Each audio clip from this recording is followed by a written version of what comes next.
जो सदस्य के पक्ष में हाँ गए, जो सदस्य विरोध में ना गए, मेरे विचार में निर्णय हवालों के पक्ष हुआ। लोकसभेत परीक्षा सुधारणा विधेयक आवाजी मतदानाने मंजूर, विरोधकांचा मोठा गदारोळ।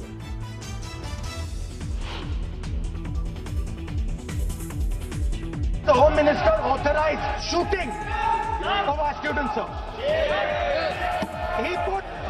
He put pellets into the blood of our students. गृहमंत्री घाबरले म्हणून सभागृहात येत नाहीत। विद्यार्थ्यांवरती पॅलेट गन चालवण्याचे आदेश कोणी दिले? पॅलेट गन चालवण्याचे आदेश गृह मंत्रालयाचे। विरोधी पक्षनेते राहुल गांधींचे आरोप।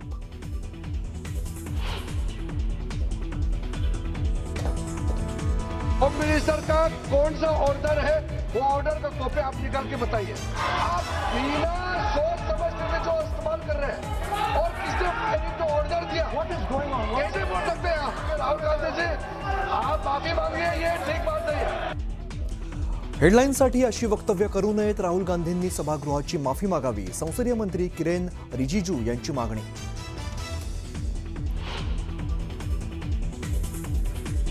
के साथ और प्रधानमंत्री मोदी राहुल गांधी पीएम झाले नाहीत म्हणून पंतप्रधानांच्या निवासस्थानाबाहेर बसले। मंत्री जितेंद्र सिंहांनी लगावला टोला।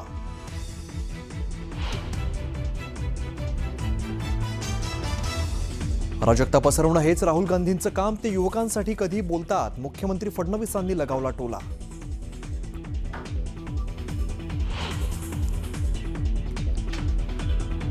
येत्या 29 ऑगस्टला मराठा आरक्षणासाठी शेवटचं निर्णायक आंदोलन। मनोज जरांगेंकडून पुन्हा एकदा आंदोलनाची घोषणा।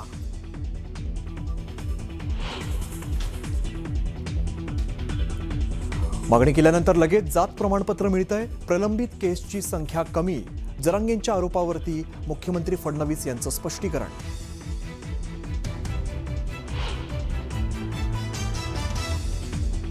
मुंबई महापालिकेतील काही पदाधिकाऱ्यांकडून स्कॉर्पिओच्या ऐवजी इनोव्हा क्रिस्टाची मागणी। काही महिन्यांपूर्वीच नव्या स्कॉर्पिओची खरेदी, मात्र त्याच पदाधिकाऱ्यांसाठी पुन्हा नव्या वाहनांचा प्रस्ताव आल्यामुळे राजकीय वर्तुळात चर्चांना उधाण।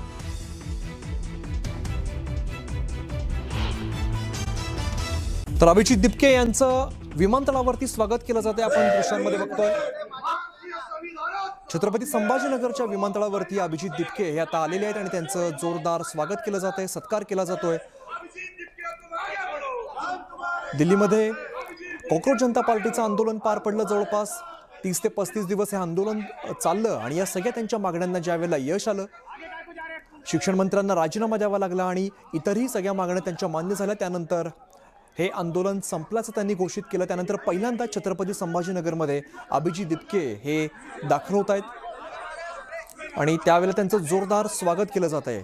कार्यकर्त्यांची सुद्धा मोठी गर्दी आहे, स्थानिकांची मोठी गर्दी आहे। त्यांच्या आंदोलनाला मोठं यश मिळालं आणि त्यानंतर पहिल्यांदाच त्यांच्या घरी म्हणजे छत्रपती संभाजीनगरला ते आता दाखल झालेत। माध्यमांशी काय बोलतात हे पाहावं लागेल।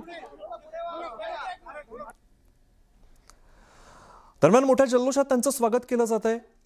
छत्रपती संभाजीनगरच्या विमानतळावरती नुकतेच ते आता पोहोचलेले आहेत।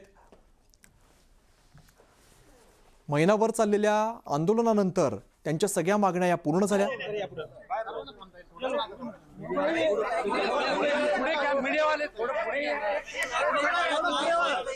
खरं तर आंदोलनाच्या काळातच त्यांना टायफॉइडची लागण झाली होती।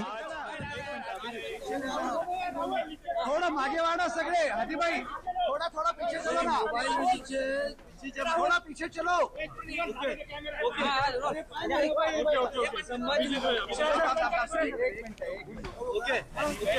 आज 40 दिवसानंतर, जवळपास 40 दिवसानंतर आणि एका लंब्या संघर्षानंतर मी माझ्या घरी आलो, याचा मला खूप आनंद आहे। आज जेव्हापासून इंडियामध्ये वापस आलो होतो तेव्हापासून आंदोलन चालू होते। आधी वेगळ्या राज्यात चालू होते, नंतर मागच्या 36 दिवसापासून जंतर मंतरवर आम्ही बसलेलो होतो आणि त्या मेहनतीला कुठे ना कुठे यश आले।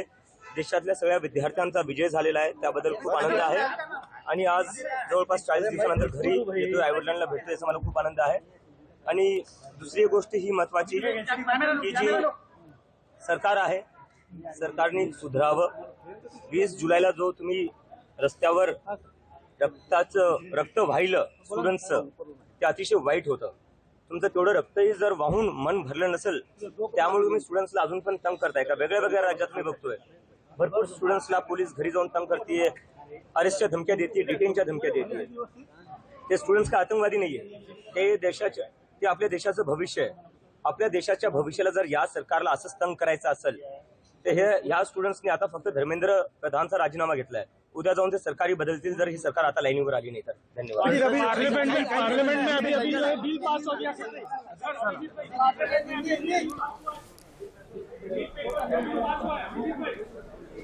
तर आपण बघितलं जंतर मंतरच्या आंदोलनानंतर अभिजित दिपके पहिल्यांदा स्वतः घरी जात आहेत. छत्रपती संभाजीनगरच्या विमानतळावरती ते पोहोचलेले आणि त्यावेळेला माध्यमांना त्यांनी प्रतिक्रिया दिली आहे. अजून सुद्धा काही विद्यार्थ्यांना त्रास दिला जातो असा आरोप त्यांनी केला. सरकारने सुधारावं नाहीतर सत्तासुद्धा बदलण्याची ताकद या विद्यार्थ्यांमध्ये आहे, या आंदोलकांमध्ये आहे असं त्यांनी इशारा दिला. आणि आता ते थेट घरी जात आहेत. आपण बघतोय जोरदार स्वागत करण्यात आलं त्यांचं. छत्रपती संभाजीनगरच्या विमानतळावरती त्यांचं आगमन झालेलं आहे. त्यानंतर बातमी आहे आसाममधील महापुराची. आसाममध्ये पुरामुळे निर्माण झालेला हाहाकार थांबण्याचं नाव घेत नाहीये. मृतांचा आकडा वाढलेला आहे, तो 75 वर पोहोचलाय. गेल्या 24 तासात शिवसागर जिल्ह्यामध्ये आणखी 7 जणांचा मृत्यू झाला आहे. राज्याच्या आपत्ती व्यवस्थापन विभागाच्या माहितीनुसार शिवसागर, चराईदेव, गोलाघाट, जोरहाट, नगाव, सोनितपूर आणि कामरूप शहरासह 7 जिल्हे अद्यापही पुराच्या तडाख्यात आहेत.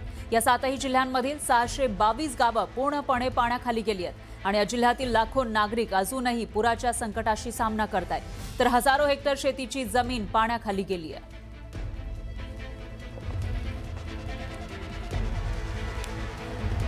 आणि आसामच्या शिवसागरमधील पुराचे एक धक्कादायक दृश्य समोर आली आहे. इथं रेल्वे मार्ग हा पुराच्या पाण्यामध्ये वाहून गेलेला आहे.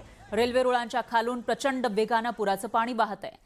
आसाममधील पुरामुळे परिस्थिती अत्यंत बिकट झालेली आहे. प्रशासनाकडून बाधित नागरिकांना सातत्यानं मदत पुरवली जाते.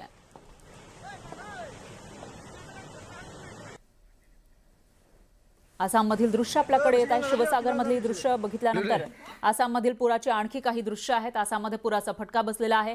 केवळ सर्वसामान्य नागरिकांनाच नाही तर घटनास्थळावरून वार्तांकन करणाऱ्या पत्रकारांना सुद्धा याचा फटका बसलाय. चराईदेव जिल्ह्यातील सोनारी इथं न्यूज 18चे वार्ताहर प्रदीप गोगोई यांचं घर पूर्णपणे पुराच्या पाण्यात बुडालंय. त्यांच्या कुटुंबाला सुरक्षित स्थळी हलवण्यात आलं आहे. मात्र घरात अजूनही पाणी, चिखल आणि गाळ साचलेला आहे. अनेक दिवस कुटुंबाला अन्न, पिण्याचं पाणी आणि वीज यासारख्या मूलभूत सुविधांशिवाय राहावं लागलेलं आहे. घरातील बहुतांश सामान पुरात नष्ट झालं आहे. असं असून सुद्धा प्रदीप गोगोई हे पूरग्रस्त भागातून सातत्यानं ग्राउंड रिपोर्टिंग करतायत.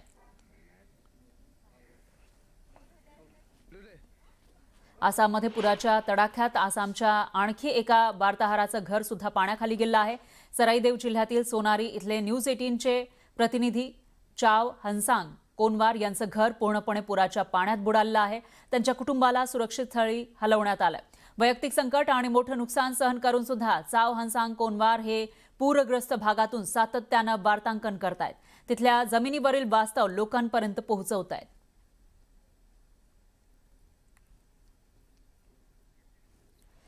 याशिवाय आसामच्या शिवसागर जिल्ह्यामध्ये मुसळधार पावसानं हजेरी लावलेली आहे आणि यामुळे भीषण परिस्थिती निर्माण झाली आहे. यामुळे इथलं जनजीवन विस्कळीत झालं आहे. दरम्यान पूरस्थितीचा आढावा घेतलेला आहे आपल्या प्रतिनिधींनी. बघूयात. 19 जुलाई से शिवसागर ज़िले में जो बाढ़ हुआ है वो बाढ़ में बहुत लोगों का नुकसान हुआ है. हम अभी एक फ्लड इफेक्टेड पीपल के घर में हों, उसका घर में जो अंदर का जो सामान है वो सामान सब बाहर में निकाल दिया है.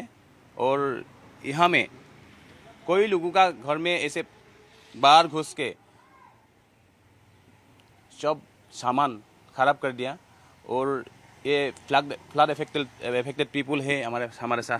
तो उस दिन जो बाढ़ हुआ है ना 19 जुलाई में, तो कैसे हुआ है और क्या क्या आपका नुकसान किया है? पानी का जो फ्लो है वो पानी जो आ रहा है वो इतना जल्दी आ रहा है, इतने ज़ोर से आ रहा है कि हम लोग को संभालने का भी मौका नहीं मिला. ऐसा है कि हर मिनट हर सेकंड पानी का जो स्तर है वो बढ़ रहा था. बसाने का मतलब पहले तो अपना जान बसाया. सामान तो पूरा ख़त्म. घर में कुछ बैठने के लिए, सोने के लिए सामान भी नहीं बचा हुआ है ना. अभी देखते हैं क्या होगा आगे. अभी तो रेड अलर्ट फिर जारी है.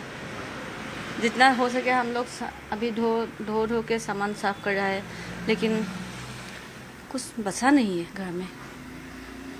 हाँ, ये है शिवसागर जिले का सिमोलुगुड़ी, और सिमोलुगुड़ी में भी बहुत लोगों का नुकसान हुआ है ये फ्लड में।